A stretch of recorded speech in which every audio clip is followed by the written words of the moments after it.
He's better. Yeah, he's better. Thank Okay. you. Let's go. All right. Let's get started. Right. Front. How are you? Hi, Taylor. Good to see you again. You too. I want to ask you, what drives you to succeed, and what kind of car do you drive? What drives me to succeed? Probably the people around me, the people I care about. I mean, they're my motivation. That's probably what drives me to succeed. Family? Yeah, family, friends, and what I'm passionate about. And I drive a car that gets me from point A to point B safely. It works very well. Not one to brag about?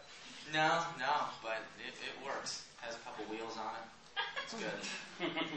Could you tell us what did you have to do that was new and different in this picture? I was actually bummed. There's a lot more action in this picture, but for me specifically, I'm a wolf when there's any action going on. So I was bummed that I wasn't involved in too much action. I got to kiss Bella for the first time. Oh. Yeah, so that was probably the biggest thing. She a good kisser? Definitely. Bella is a fantastic kisser. So, that was probably the most exciting new thing. Did you and Rob compare notes afterwards? We didn't. We didn't. Well, if you did, you probably wouldn't tell us, right? Exactly. Taylor, it's been a fantastic year for you. You emerged as the breakout star from this series. Hollywood is, you're the new it guy, the go-to guy. What has it been like from your point of view to suddenly get to this place where people can usually only dream about, and you now have an entourage?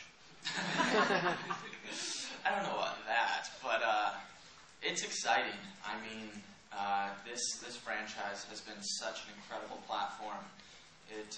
It's amazing. So I'm so thankful for this franchise and everything it provided and the opportunity. I've had the time of my life the past 2 years. I'm just so thankful to be in this position now. I'm having fun making movies. It's great. I've met a lot of new people, had the opportunity to work with a lot of new talented people, and it's amazing is the best word for it. How do you decide on what your movies are going to be now? It's kind of just a gut instinct. It's whatever whatever I want to watch. You read a lot of scripts, and whenever you can finish one and you really love it. That's it. It's all based on the story and the character. But I want to challenge myself to many different things. I definitely don't want to stay on one road, so I try and change it up. So you're playing a superhero next? Not next, but hopefully soon. Next is Abduction. I'll just be a regular guy who is in an interesting situation, but maybe a superhero in about a year from now. And do you have an entourage? I wouldn't say so. Okay. No, I got a couple people, a couple friends. Okay. Taylor, you haven't had a lot of downtime between these films, and I'm just wondering, is it easier for you to just keep the muscle mass on? And is there any weakness that you have for a certain food that it's just like, you got to let yourself have that food? Occasionally you really want some ice cream, for sure. So, you'll cheat a time or two. But when it comes closer to like filming or when you have a magazine photo shoot, then you really just got to stay strong and cut it out. But the most interesting thing I found is it's just as hard to maintain it as it was to put it on in the first place. Trust me, it was really hard putting it on, and it's just as hard keeping it. If I am really busy, I can't get into the gym, or if I'm really busy and I don't have time to eat, it just loses like that, and it takes 10 times the amount of time to put it back on again. So it's tough. Over here. Hi, Taylor. I was just wondering if you could talk a little bit about, Jacob seems much more mature in this movie. Do you think that has something to do with you coming into your own as well? No, I don't know if it really has anything to do with me. It's, kind of all in the books, and that's what we go off of, because that's exactly what the fans want to see. But yeah, Jacob definitely matures quite a bit, because he's been dealing with his new self now. He's come to know his new self, and the situations he's been put in, romantic-wise, and a lot of stuff. He deals with a lot. He becomes frustrated in this one a little bit because he gets this close all the time and then gets told no over and over again. So it's quite a bummer, but he's persistent. Okay, I was just wondering if you could talk a little bit about working more closely It was kind of. I mean, I had a scene or two in New Moon where I was able to work with Rob, and I was really excited to work with him for Eclipse quite a bit. And the hardest thing I found about working with Rob is usually I have to hate him in the scenes, and it's difficult. He's such a funny, nice guy. It's literally like we're doing a scene where we're yelling and screaming at each other, and he's like slapping my shoulder, and I'm shoving him off me, and we're screaming, we're spitting in each other's faces, and then as soon as they call cut, we just are bust out laughing. It is really hard to be mean to Rob, definitely. Was there a favorite one you did? Probably the tent scene. Tent scene's it's really good because it has that intensity, but it's pretty humorous at the same time. Over here. Hi Taylor, right here. Good to see you, even though your shirt is on.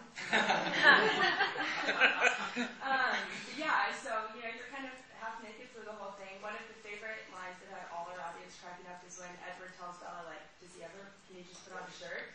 I was kind of wondering, like, was that in the script, or were you all standing around and it's like, okay, we're totally exploiting me here, like, let's just go I believe it actually was in the book, but it definitely was in the script. And no, I couldn't wait. When I read that for the first time, I couldn't wait for Rob to deliver that. It was fun, but yeah, it was quite obvious. It's like they pull up in the middle of the street, and I'm like, even the position I'm in, I'm like leaning back up against the car with my hands behind me. It looks like I'm just like waiting, flexing for her to come up. Those are like the awkward scenes. It's like when everybody is fully clothed, it's raining, and I'm just like waiting there, the only person just kind of like posing for them. It's, We enjoyed it. And this might be a dumb question, but Breaking Dawn was finally announced, 2 movies. Is it going to be split, one movie from your perspective, one from Edward's, or do you know yet? I don't know that. I do know it will be 2, which I'm extremely excited about. I think it's going to be great. Bill Condon's doing both. It's going to be awesome. I can't wait to work with him. Do you have a clause in your new contracts that say you have to keep your shirt on or you have to take it off? No clause. I mean, whatever the book says, that's most likely what we're going to do. For abduction? For abduction? No, I don't. I mean, really, it all comes down to character. And if I love the character and I love the story and the character requires me to be shirtless, or if it requires me to lose 30 pounds, I'm ready to do it. Taylor, Stretch Armstrong is shirtless, the doll, so that kind of indicates that you may have to be shirtless in that film. They're doing all the, designing and all that stuff right now, writing the script, everything. So we haven't seen any finalized version, but chances are it might be a little different. Do you know what the backstory is going to be yet for Stretch? No. They're not finished with the script yet. I think they should be shortly, so hopefully we'll know soon. But the cool thing with the toy is there is no story. Yeah. Like with a superhero, you kind of got to stay along these lines, but a toy, you get to create everything, which is super exciting and creative. Cool. Taylor, what's the downside to this whirlwind you've been on the last couple of years, or is there one? It's hard to choose one. It really is. There's a million times more pros than cons, for sure. Obviously, the privacy thing, it's a little different. It's usually not normal to wake up and have 12 paparazzi cars waiting outside to follow you to Starbucks in the morning or something. But like I said, there's a lot more pros, and I'm willing to put up with those cons for sure. You have maybe the line of the movie when you get to say, I'm honored. Right. Let's talk about your reaction when you saw that line and then trying to get through that scene with a straight face. It's true. Keeping the straight face was the tough thing. That was another line where I read it, and I loved the line, but I was like, this is going to be so hard to deliver, and especially with a straight face. So it was, looking Rob in the eyes as he's, staring at me with that Edward look. What was the line? It says, after all, I am hotter than you.